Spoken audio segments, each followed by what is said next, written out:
Hello everyone, this is Prashant and once again welcoming you.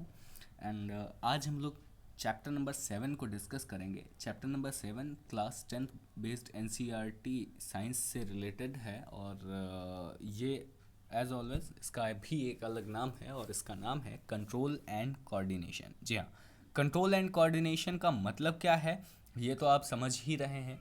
ठीक, मतलब किस तरीके से हम चीज़ों को नियंत्रित करते हैं और उनको कैसे संयमित करते हैं, इन सारी बातों का डिस्कशन हमारे इस चैप्टर में किया गया है। आइए ज़रा देखते हैं कि इसमें क्या क्या चीज़ें हैं। And this video is sponsored by the Indian educator group. तो आइए शुरुआत करते हैं कि क्या है इसमें। पहली चीज़, यहाँ पर एक छोटी सी चीज़ लिखी हुई है, आइए ज़रा उसको भी समझ लेते हैं कि वो है क्या। उसमें दिया हुआ है साफ तौर पर कि living organisms respond and react to various stimuli like heat, cold, touch, pressure, etc. Plants and animals both respond to stimuli but in different manner. तो ये इसमें कोई बड़ी बात नहीं है। यहाँ पर आप ये समझ रहे हैं कि भाई देखो, दुनिया में दो चीज़ें होती हैं। मैं बार बार कहता हूँ, दुनिया में दो चीज़ें होती हैं, एक होता है प्लांट होता है और दूसरा होता है एनिमल। अब प्लांट और एनिमल जो है वो दो चीज़ें दुनिया में हैं और ये दोनों के दोनों किसी भी स्टिमुलाई का मतलब यहाँ पर कुछ चीज़ें दी गई हैं, लाइट, हीट, कोल्ड, है ना, ये सारी चीज़ें। जैसे मान लिया एक बच्चा है छोटा सा, जो एक सॉरी 1 साल या 1.5 साल या नवजात शिशु भी है, तो जब आप लाइट ऑन करते हैं अपने कमरे की और बच्चा कमरे में लेटा हुआ है, लाइट बंद थी तो वो शांति से लेटा रहेगा अगर सो रहा है, लेकिन लाइट ऑन होते ही उसकी बॉडी में एक मूवमेंट होगा, उसकी बॉडी रिएक्ट करेगी, रिस्पॉन्ड करेगी उस लाइट के अगेंस्ट। ठीक, तो ये छोटी छोटी चीज़ें हैं, वो बहुत ही अलग तरीके से रिस्पॉन्ड करती हैं। तो ये जो असर डालती हैं, है ना, उसकी वजह से रिस्पॉन्स आता है। ठीक है, तो कुछ मीडियम्स हैं जिनकी वजह से रिस्पॉन्ड आता है। वो लाइट्स हमारी बॉडी को टच करती हैं या हमारे स्किन के थ्रू हमारी बॉडी के अंदर एंटर करती हैं। जैसे आइज़ हैं, आइज़ के ऊपर जो कवर होता है उसके थ्रू वो हमारी आइज़ तक पहुंचती है। जब हम सोते रहते हैं उस वक्त भी आप खुद में एहसास करें कि जब आप कभी सो रहे हों तो आपने देखा होगा कि कमरे की लाइट अगर बंद है और या लाइट नहीं है और स्विच ऑन करके आप भूल गए और बाद में लाइट आई, तो लाइट जब जलती है तो आपको ये महसूस हो जाता है सोते वक्त भी कि हाँ, लाइट जल गई है कमरे की, है ना। या पंखा चल रहा था, लाइट चली गई, फिर आपको एहसास हो जाएगा कि हाँ, पंखा बंद हो चुका है, एसी बंद हो चुका है। ये सारी चीज़ों का एहसास आपको हो जाएगा। तो स्टिमुलाइज क्या होते हैं यहाँ पर आप देख सकते हैं, हीट, कोल्ड, टच, इस तरीके का जो प्रेशर वगैरह, ये सारी चीज़ें स्टिमुलाई होती है। लेकिन अब कहा जा रहा है कि जितने लिविंग ऑर्गेनिज्म में बेसिकली मेनली दो चीज़ें आती है, प्लांट एंड एनिमल्स, है ना। वो दोनों चीज़ें रिएक्ट करते हैं, रिस्पॉन्स करते हैं, लेकिन दोनों अलग अलग मैनर में रिस्पॉन्ड करते हैं। प्लांट, अब मान लिया जैसे हम आप जो है आँख बंद किए हुए लेटे थे, ठीक, अचानक से लाइट आई, लाइट जल गई, मतलब जो है लाइट ऑन है और लाइट नहीं थी, आप सो रहे थे, लाइट आई, लाइट ऑन हो गई, और लाइट ऑन होते ही आपके आंखों पर जब तेज़ रोशनी पड़ी तो आपने क्या किया कि उठ करके उसको बंद कर दिया। लेकिन क्या कोई प्लांट ऐसा करेगा? नहीं कर पाएगा। क्या प्लांट उठ करके लाइट का स्विच ऑफ करेगा? तो नहीं कर पाएगा, है ना। तो इसी तरीके के कुछ रिस्पॉन्सेज हैं। जैसे फॉर एग्जांपल आपने टच मी नॉट देखा होगा, मुझे पूरी उम्मीद है कि आपने टच मी नॉट देखा होगा। नहीं देखा है तो उसके बारे में सुना होगा। टच करने पर उसकी लीव्स आपस में जो है सिकुड़ जाती हैं, है ना, और थोड़ी देर बाद उनमें फिर से एक्सपेंशन हो जाता है। तो ये जो सिकुड़ने का और फिर नॉर्मल होने का उनका जो प्रोसेस है, ये क्यों है? तो ये है सिर्फ और सिर्फ टच की वजह से। ठीक, हमारा जो टच है उनकी लीव्स पर आता है और उनकी लीव्स के कांटेक्ट में आते ही हमारे टच को वो एहसास को फील करती हैं और उसके बाद ये महसूस करती हैं कि हम उनको कोई हार्म पहुंचा रहे हैं। और याद रखिएगा, अगर वो आपके टच को, टच मी नॉट नाम का जो प्लांट है, उसकी लीव अगर फील करते हैं डेली से या आपने उसको लगाया हुआ है, तो इट माइट बी पॉसिबल कि वो कभी कभी आपके टच से रिस्पॉन्ड नहीं करते। क्यों? क्योंकि आप उनको एहसास हो चुका है या उनकी बॉडी को ये फील हो चुका है कि that you are the person who can not harm that particular plant, है ना। अच्छा, तो ये सारी चीज़ें हैं, छोटी छोटी बातें हैं। फिलहाल अभी के तौर पर आगे बढ़ते हैं। ये मुझे उम्मीद है कि आपको ये जो शुरुआत की चीज़ें मैंने आपको थोड़ी सी बताई कि प्लांट और एनिमल जो होते हैं दुनिया में, वो दुनिया में स्टिमुलाइज के लिए या उनके प्रति अलग अलग तरीके से रिस्पॉन्ड करते हैं। ठीक है, इसके लिए कुछ एग्जाम्पल दिए, छोटे बच्चे का एग्जाम्पल दिया, आपका एग्जाम्पल दिया, आप सो रहे थे उस वक्त का एग्जाम्पल दिया, आपने उठ करके लाइट ऑन ऑफ कर दी। प्लांट लाइट ऑफ नहीं कर सकता है, लेकिन रिस्पॉन्ड उसका हो जाएगा किसी न किसी तरीके की। बहुत तेज़ लाइट होने पर भी याद रखिएगा कि प्लांट रिस्पॉन्ड करते हैं। ठीक है, आप बंद कमरे में एक छोटा सा पौधा रख दीजिए और उसके पास बिल्कुल छोटा सा कैमरा लगा कर रखेंगे और बहुत तेज़ एक हेलोजन को बाद में जलाएंगे, तो आपको उसकी एक्टिविटी वहाँ पर कैच होती नज़र आएगी उस कैमरे में। ठीक है, नॉर्मल आइज से इट माइट बी पॉसिबल कि हम उसको इजीली कैप्चराइज ना कर पाएँ, बट स्लो मोशन कैमरे से हम लोग उस चीज़ को भी कैप्चराइज कर सकते हैं, slow motion and night vision कैमरे के थ्रू स्पेशली। ओके, चलिए आगे बढ़ते हैं। आप बात करते हैं control and coordination in animals. तो ये बेसिकली दो चीज़ों पर डिपेंड करता है। The first one is nervous system and the next one is endocrine system. So first one जो है हमारा क्या नाम है, नर्वस सिस्टम, उसकी बात करते हैं। तो नर्वस सिस्टम का सबसे पहले हम बात करते हैं कि फंक्शन क्या होता है। तो इसके मेनली जो है मैं आपको बताऊँ, सबसे ज़्यादा इंपॉर्टेंट जो होते हैं वो तीन पार्ट में इसके जो फंक्शन होते हैं, तीन तरीके के मेन फंक्शन होते हैं। The first one is to gain या to receive the information from the environment, the next one is to receive the information from the various body parts and to act accordingly through muscles and glands. ये nervous system की बात है कि भाई हमारे nervous system में सबसे पहले हमारी तंत्रिका तंत्र में उसका काम क्या होता है, इन्फॉर्मेशन को लेना। लेकिन किससे, तो उसका एक काम होता है कि इन्फॉर्मेशन लेना, लेकिन एनवायरनमेंट से। दूसरा काम होता है किसका, तो दूसरा काम होता है हमारे जो है वेरियस सिस्टम से सॉरी वेरियस बॉडी पार्ट से जो है इन्फॉर्मेशन लेना। ये किसका काम होता है, नर्वस सिस्टम का, तंत्रिका तंत्र का। ठीक है,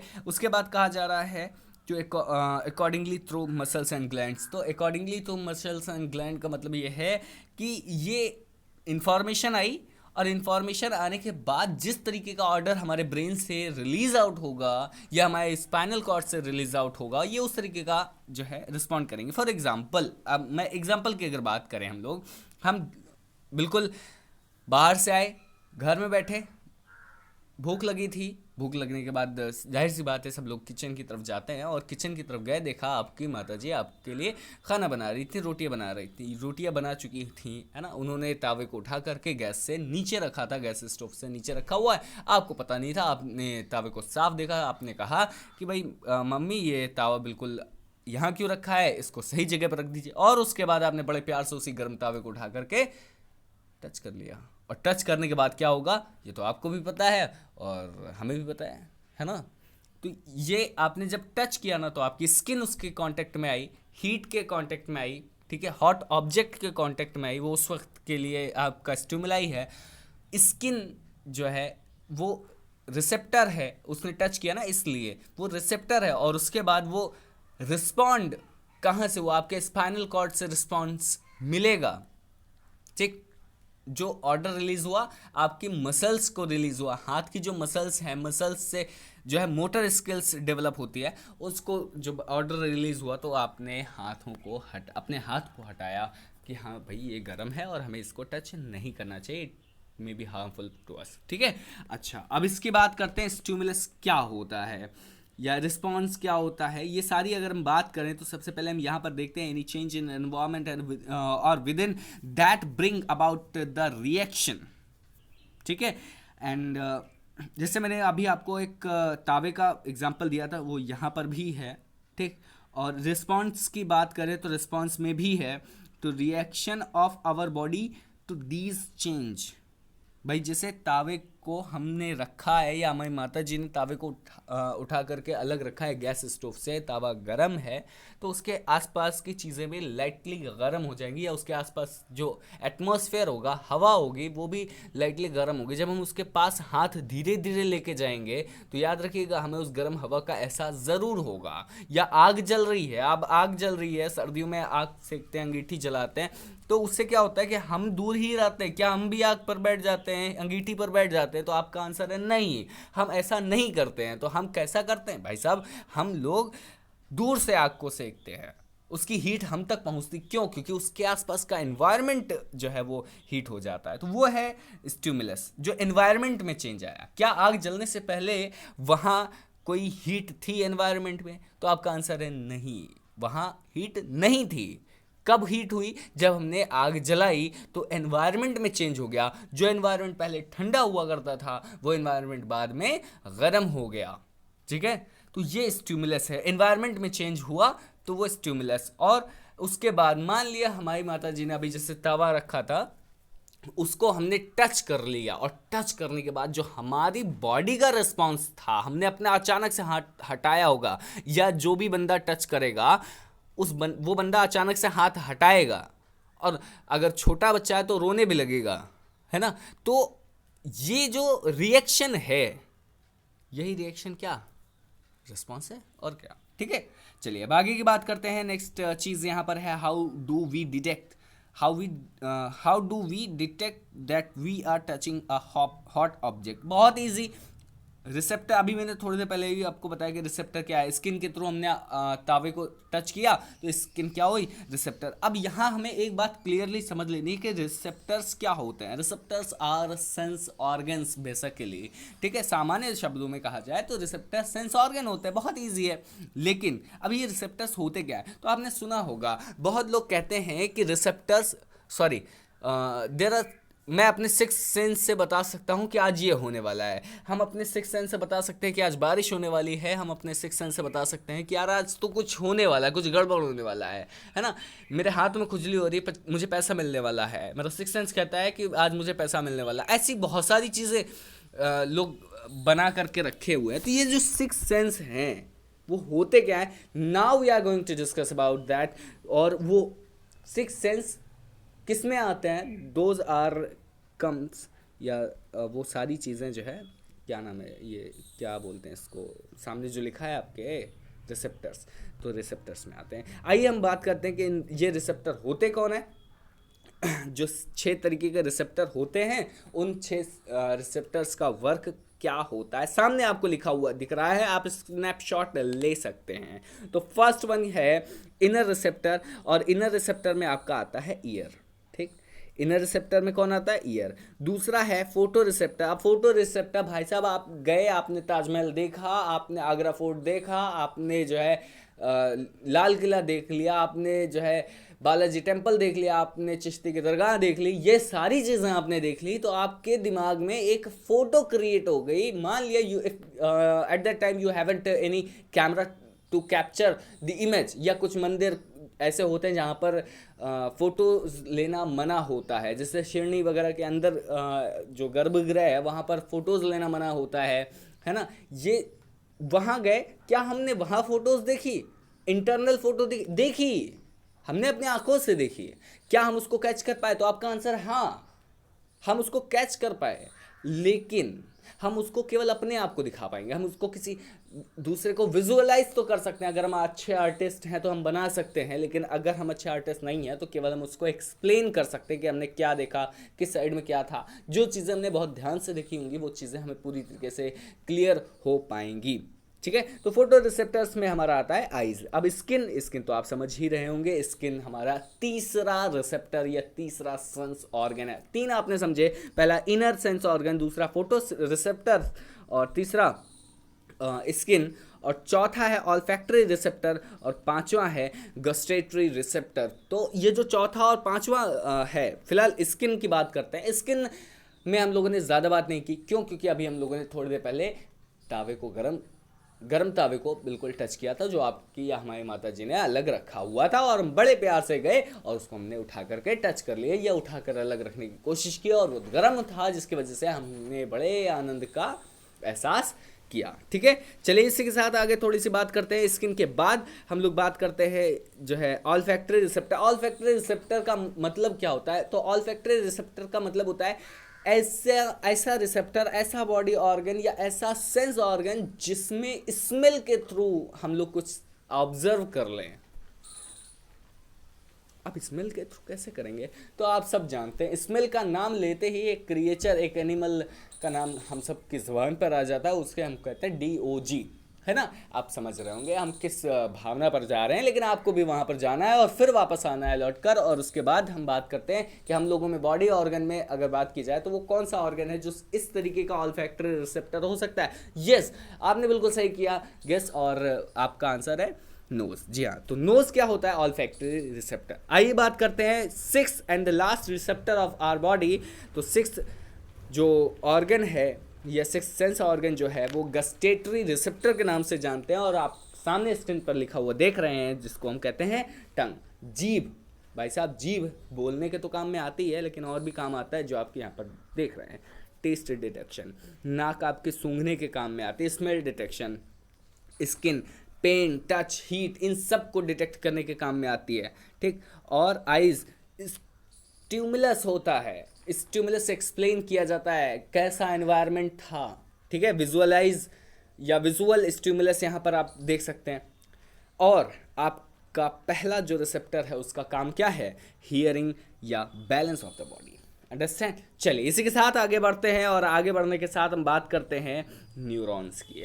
अब न्यूरॉन्स क्या होते हैं, आइए ज़रा बात करते हैं। Neurons are the structural and functional unit of nervous system. बहुत इजी, एक लाइन की डेफिनेशन, ज़्यादा बकवास नहीं, पॉइंट टू पॉइंट चीज़ों को डिस्कस करेंगे। न्यूरॉन क्या होता है? Structural and functional unit of nervous system. बहुत इजी है। आइए ज़रा बात करते हैं न्यूरॉन में कितने मेन पार्ट होते हैं। There are 3 main parts are in, जी हाँ, न्यूरॉन, ठीक है। First dendrite, second cell body and axon, और जो थर्ड वन है साइनेप्स, ठीक है। ये क्या होते हैं, इनका काम क्या होता है? तो भाई साहब डेंड्राइट की बात करते हैं। डेंड्राइट का काम होता है इंफॉर्मेशन इज एक्वायर्ड, डेंड्राइट के थ्रू इंफॉर्मेशन ली जाती है। भाई साहब, आ गई इंफॉर्मेशन, कौन कहता है? डेंड्राइट कहता है। अब सेल बॉडी का क्या है? सेल बॉडी कहता है information travels as an electrical impulses या इलेक्ट्रिकल इम्पल्स, यानी इंफॉर्मेशन जो आई भाई किसके थ्रू आई?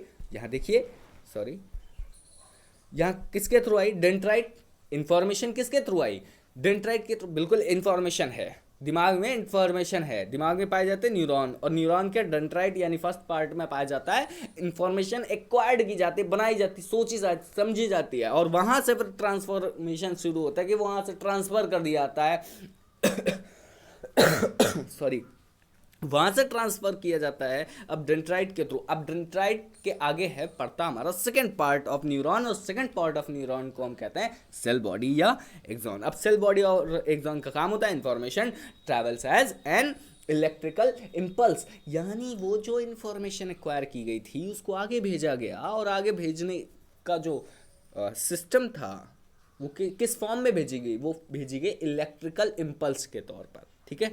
अब बात करते हैं जो थर्ड पार्ट है साइनेप्स, उसका काम क्या होता है? भाई साहब, यहाँ लिखा हुआ देख रहे हैं आप लोग, बहुत ही बढ़िया से देख रहे हैं, पढ़ के देखिए ज़रा, साफ तौर पर लिखा हुआ मिलेगा। Part where electrical signal is converted to chemical message. बड़ा ध्यान से देखिएगा, a part where electrical signal is converted into chemical message for onward transmission to next neuron.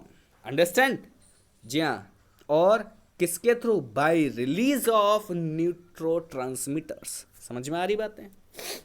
जब आप रेडियो सुनते हो तो रेडियो की फ्रीक्वेंसी आपके मोबाइल तक आती है, तो कैसे आती है? ट्रांसमिशन के थ्रू आती है। यानी रेडियो पे एक बंदा बोल रहा है, आरजेस बोल रहे हैं, गाने चल रहे हैं, या कुछ भी चल रहा है, आपने मुर्गा वगैरह सुना होगा, है ना? तो बउआ बहुत फेमस हैं इस चीज़ में। तो वो किससे? आपके मोबाइल में, आपके रेडियो सेट्स में कैसे सुनाई देता है? तो वो आता है मेनली ट्रांसमिशन के थ्रू। लेकिन हमारी बॉडी में तो ऐसा ट्रांसमिशन होता है, जी हाँ, इंफॉर्मेशन का ट्रांसफ़र जो है, ट्रांसमिशन हमारी बॉडी में होता है इंफॉर्मेशन का। वो किसके थ्रू होता है? तो वो होता है न्यूरॉन्स के थ्रू। पहले न्यूरॉन्स के थ्रू किसे भाई इंफॉर्मेशन को एक्वायर्ड किया जाता है, बंदा बोल रहा है मैसेज, अच्छा, उसके बाद क्या? इलेक्ट्रिकल इम्पल्स के थ्रू उसको आगे भेज दिया गया। इलेक्ट्रिकल इम्पल्स के थ्रू साइनेप्स में जैसे ही आया तो क्या करता है? इलेक्ट्रिकल, जो भी इलेक्ट्रिकल सिग्नल है, चुटकियों में फटाफट इलेक्ट्रिकल सिग्नल कन्वर्ट कर दिए जाते हैं केमिकल मैसेज में, और उसके बाद उनका ट्रांसमिशन कर दिया जाता है, और उस प्रोसेस को ही हम क्या कहते हैं, न्यूरो ट्रांसमिशन, क्या कहते हैं, न्यूरो ट्रांसमीटर, ठीक है, ट्रांसमीटर्स के थ्रू किया, न्यूरो ट्रांसमीटर्स के थ्रू किया जाता है, और पूरे प्रोसेस को कहते हैं किस, न्यूरो ट्रांसमिशन, ठीक है। आइए ज़रा आगे की बात करते हैं। यहाँ आप स्ट्रक्चर ऑफ न्यूरॉन देख सकते हैं, बहुत ही बेहतरीन तरीका है ये पूरा, जो आप यहाँ पर पहला स्टेप देख रहे हैं, ये पहला पूरा स्ट्रक्चर सेल बॉडी का है। इसमें सबसे पहले ये न्यूक्लियस दिख रहा है आपको, यहाँ पर आप देख रहे हैं ये क्या है, ये फर्स्ट पार्ट ऑफ क्या बोलते हैं इसको, न्यूरॉन है, और जो मेन थर्ड पार्ट है ये जो है सेकंड में आपको ये सेल बॉडी गलत लिखा हुआ है, सेल बॉडी एंड ये देखिए, ठीक, सेल बॉडी एंड एक्सॉन, ये दूसरा पार्ट, पहला पार्ट ये, ठीक, ये दूसरा पार्ट, और आपको जो है एक तीसरा पार्ट जो साइनेप्स यहाँ पर दिख नहीं रहा, उसके लिए हम सॉरी, आपको दिखाएंगे। चलिए, जहाँ साइनेप्स लिखा हुआ है उसको पहले समझते हैं, उसके बाद आगे बढ़ते हैं, ठीक है।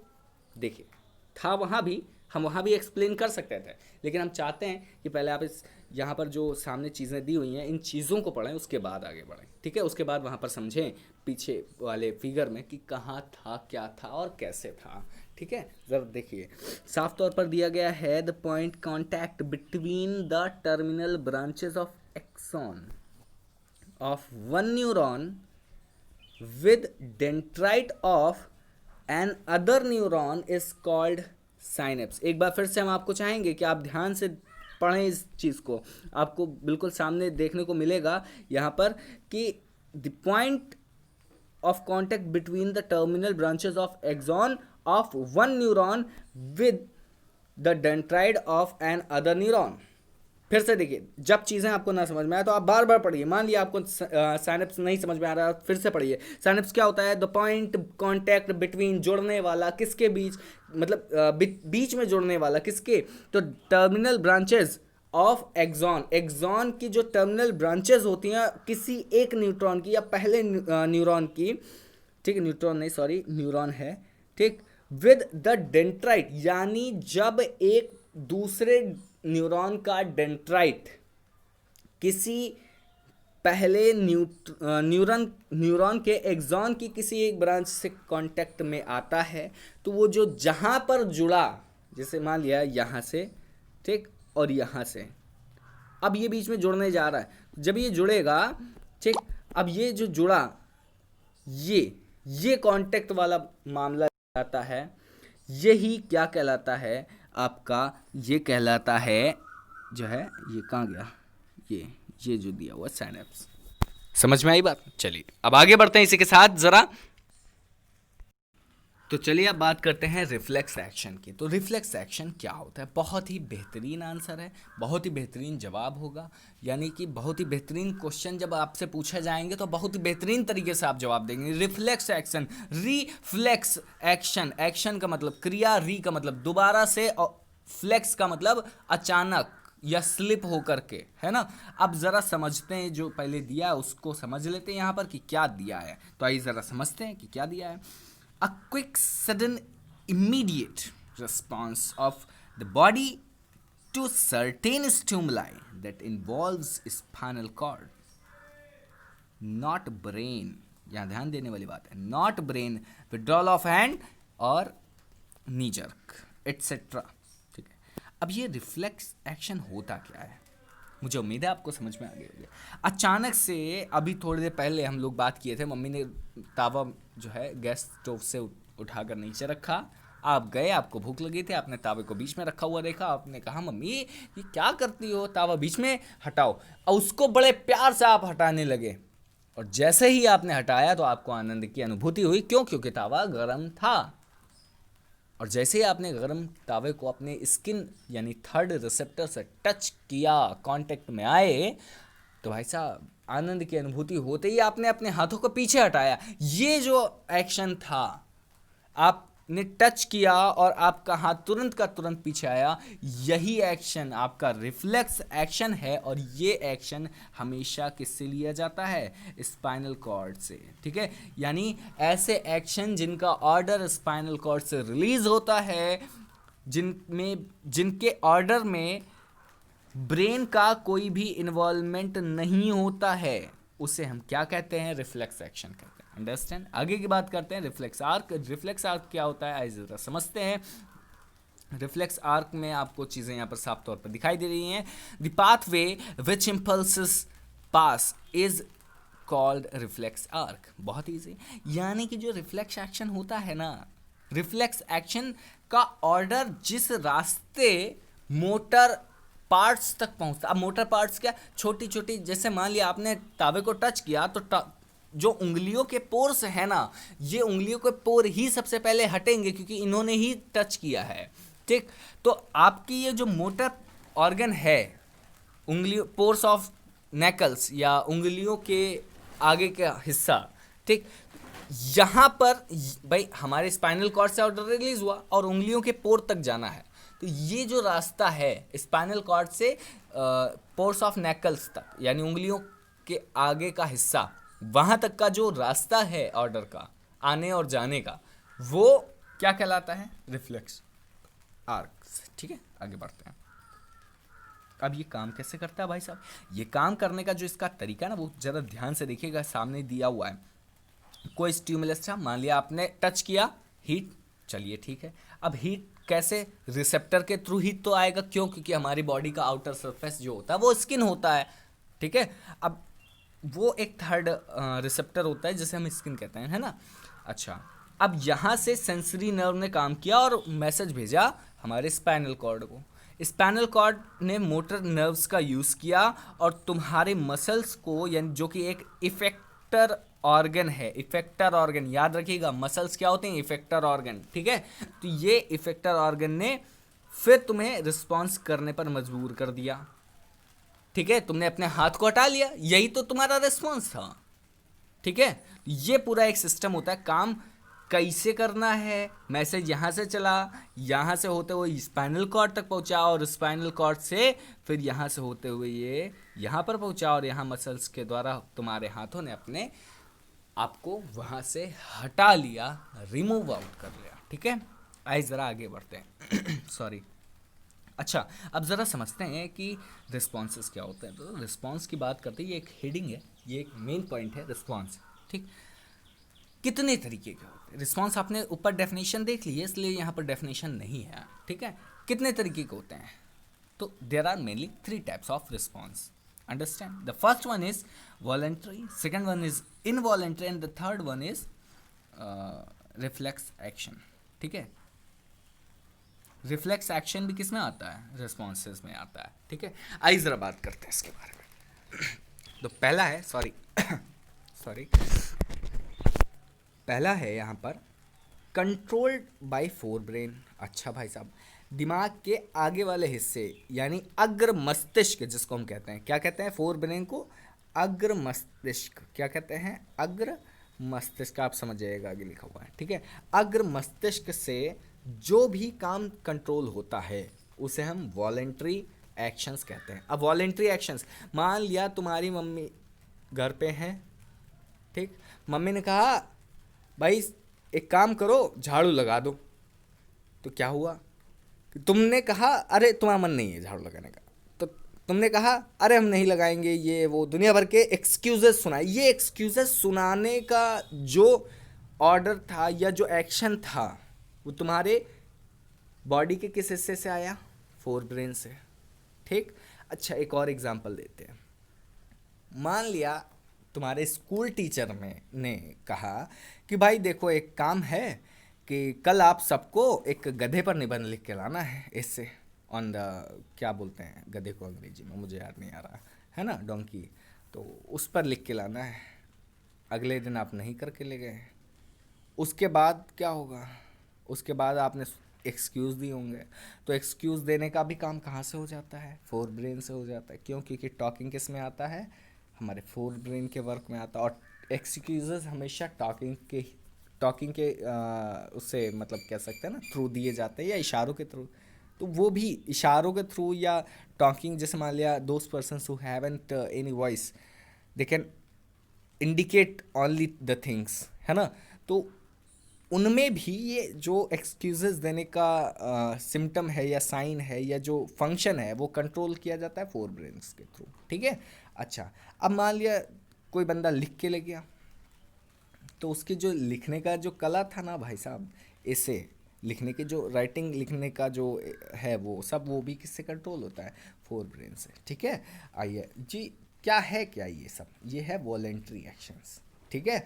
आगे बढ़ते हैं, अब इनवॉलेंट्री एक्शंस की बात करते हैं। इसी में सामने साफ साफ दिया हुआ है controlled by mid and hind brain. अब मिड और हिंड ब्रेन से कंट्रोल किए जाने वाले एक्शन हमेशा इनवॉलेंट्री एक्शन कहलाते हैं। जैसे तुम्हें मान लिया तुमने देखा होगा ऐसे लोगों को जो तुम्हारे आसपास दो पैग लगा करके और इधर उधर घूमते रहते हैं और दुनिया के राजा होते हैं। खुद भारत के पीएम अगर कौन है उनसे पूछा जाए तो वो कहते हैं नहीं भैया हम ही हैं पीएम, मोदी साहब हम ही हैं, ठीक है।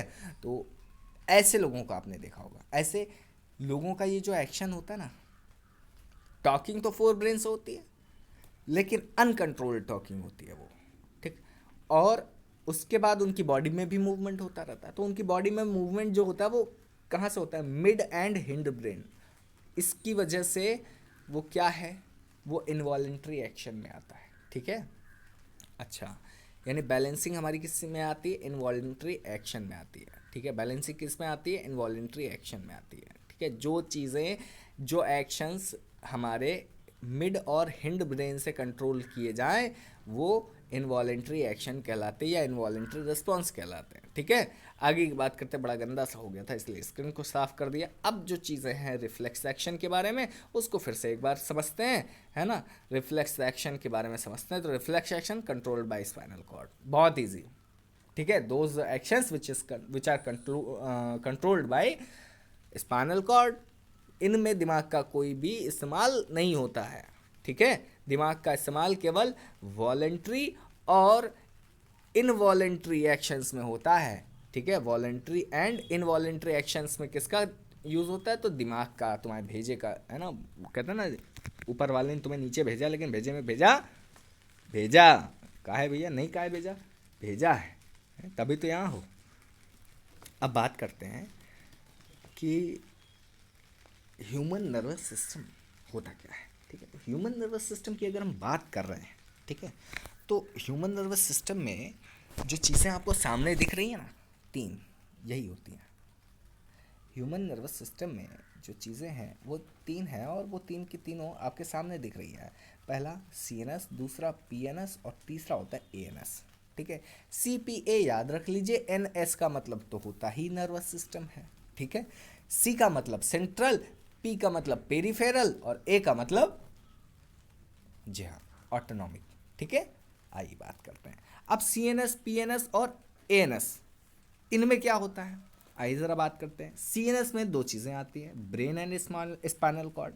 जो ऑर्डर रिलीज करने का काम है वो किससे होगा, सेंट्रल नर्वस सिस्टम। और सेंट्रल नर्वस सिस्टम में कितनी चीज़ें, तो भाई साहब दो, पहला ब्रेन, दूसरा स्पाइनल कॉर्ड, ठीक है।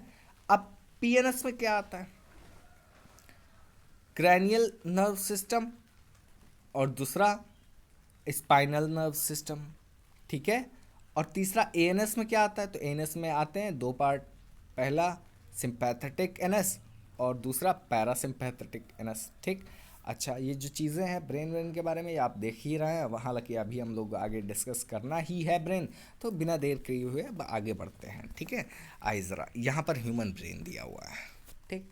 ह्यूमन ब्रेन एक्चुअली है क्या, आइए डिस्कस कर ही लेते हैं। ह्यूमन ब्रेन की अगर हम बात करें तो ह्यूमन ब्रेन मेनली तीन बड़े बड़े हिस्सों से मिलकर बना है। आपने देखा, पहला नाम फोर ब्रेन, दूसरा मिड और तीसरा हिंड ब्रेन, ठीक है। आइए, यहाँ फोर ब्रेन की अगर हम बात करें तो ये क्या है, मोस्ट कॉम्प्लेक्स और स्पेशलाइज्ड पार्ट ऑफ ब्रेन। फिर से, मोस्ट कॉम्प्लेक्स और specialised part of brain is called cerebrum, ठीक है। और यही क्या होता है, ये किस में आता है, फोर ब्रेन में, ठीक है। आइए अब इसके फंक्शंस की अगर बात करें, will talk about the functions of the fore brain, then we can say that thinking, controlling, storing the informations, यानी याद करना, लर्निंग कह सकते हैं, है ना, और centre associated with the hunger, ठीक, दोस्त, और receiving the sensory impulses from various body parts and integrates it. मतलब कहने का ये है, सोचने का काम, वॉलेंट्री एक्शंस करने का काम, ठीक है, लिखने बोलने इन सब का काम, याद करने का काम, भूख के एहसास वाला काम, भूख प्यास वाला काम, और साथ ही साथ कहीं चोट लगने पर दिमाग तक खबर पहुंचाने का काम, या मतलब इंफॉर्मेशन को रिसीव करने का काम, और ऑर्डर रिलीज करने का काम। ये सारे काम हमारे किसके होते हैं, तो सामने लिखा हुआ है फोर ब्रेन, ठीक।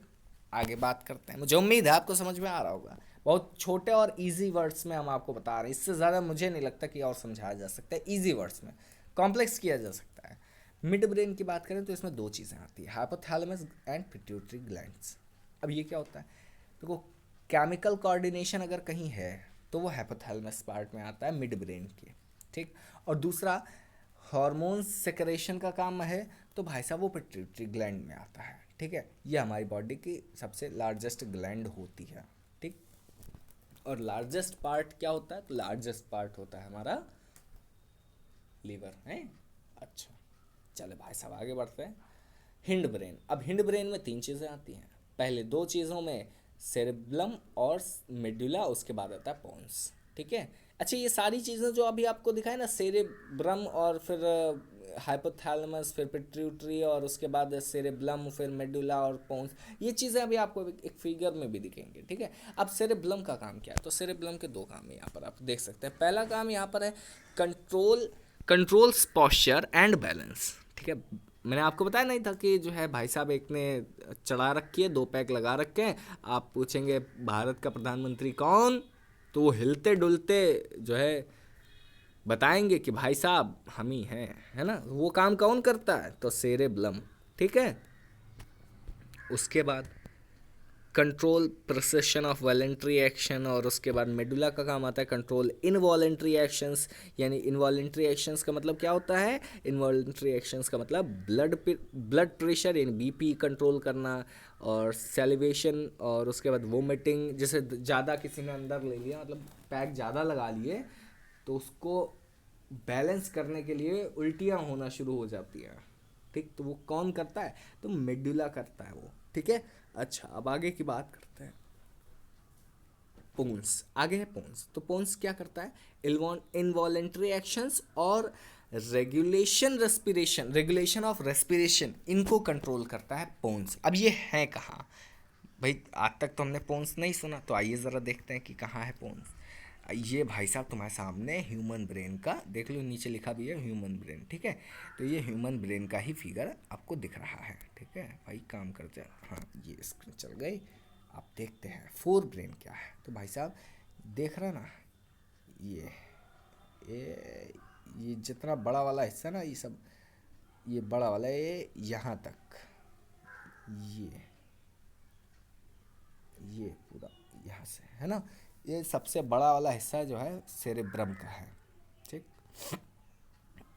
अब इसमें आता है, एक्चुअली इसमें दो पार्ट्स हो जाते हैं, वो इसमें लिखा नहीं है शायद, है ना। मैं आपको दूसरा फिगर दिखा दूंगा बाद में, ठीक है। कल जब हम लोग ह्यूमन ब्रेन को पढ़ेंगे फिर से, तब आपको और ज़्यादा क्लियर हो जाएगा। फिलहाल ये फोर ब्रेन का हिस्सा यहाँ पर आपको दिख रहा है, ठीक। अब यहाँ पर सेरेब्रम क्या है, ये आपने देख लिया, सबसे बड़ा हिस्सा सेरेब्रम होता है दिमाग का, ये भी याद रखिएगा, ठीक। अब यहाँ देखते हैं सेरेब्लम, ये देखिए दिया है सेरेब्लम, ये वाला हिस्सा, ठीक।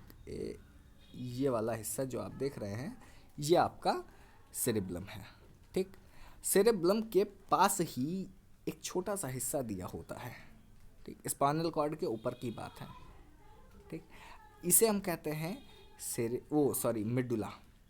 और इस मेडुला के जस्ट ऊपर एक छोटा सा हिस्सा होता है इसे मतलब छोटा सा नहीं होता एक्चुअली, है ना। ये मेडुला के ऊपर का जो हिस्सा है वो क्या कहलाता है, पोन्स, ठीक है। छोटा नहीं होता, अच्छा खासा हिस्सा होता है।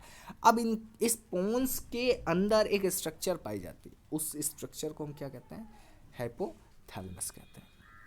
इसी के साथ साथ हाइपोथैलेमस के पास हमारे माथे के बीचों बीच एक स्ट्रक्चर पाई जाती है अंदर की तरफ दिमाग में, ठीक है।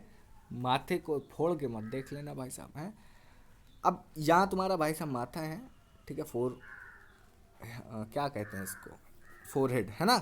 तो अब बिल्कुल इसके अंदर ही जाकर के बिल्कुल स्ट्रेट में तुम्हारी दोनों भौहों के बीच में बिल्कुल ये पाया जाता है, ठीक, पिट्यूटरी ग्लैंड, ठीक है। और याद रखिएगा HGH हमारी लंबाई के लिए जो रिस्पॉन्सिबल होता है ना, ये सबसे ज़्यादा तब एक्टिवेट होता है जब हम मेडिटेशन करके या तो अपने पिट्यूटरी ग्लैंड को एक्टिवेट रखते हैं, या फिर हम फुटबॉल खेलते हैं या गेम्स खेलते हैं जिनमें कंसंट्रेशन का यूज़ हो, ठीक है। मेरे हिसाब से फुटबॉल इज़ द बेस्ट, या football will be the best game for our height, ठीक है। आगे की बात करते हैं। मुझे उम्मीद है आपको समझ में आ रहा होगा। नीचे की चीज़ें स्पाइनल कॉर्ड हैं। अच्छा, अब भाई साहब देखो, तुम्हारी खोपड़ी है बहुत मजबूत, है ना। अब खोपड़ी जो मजबूत है वो काहे की बनी भाई साहब, उसको क्या कहते हैं, तो उसे हम कहते हैं क्रेनियम, ठीक है। और ये जो ऊपर का हिस्सा देख रहे हैं, ये इसमें अरे रे रे रे रे, ये जो हिस्सा देख रहा है ना, ये वाला हिस्सा क्या कहलाता है, ये आपका कहलाता है कॉर्पस कैल्सम, ठीक है। और जो तुम्हारा मिड ब्रेन है, वो मिड ब्रेन तुम्हारा ये वाला हिस्सा कहलाता है, ठीक है, ये वाला, ठीक। आगे की बात करते हैं, थोड़ा आगे बढ़ते हैं तो हमें चीज़ें और भी ज़्यादा क्लियर होती हुई नज़र आएंगी। अब यहाँ पर है protection of brain and spinal cord.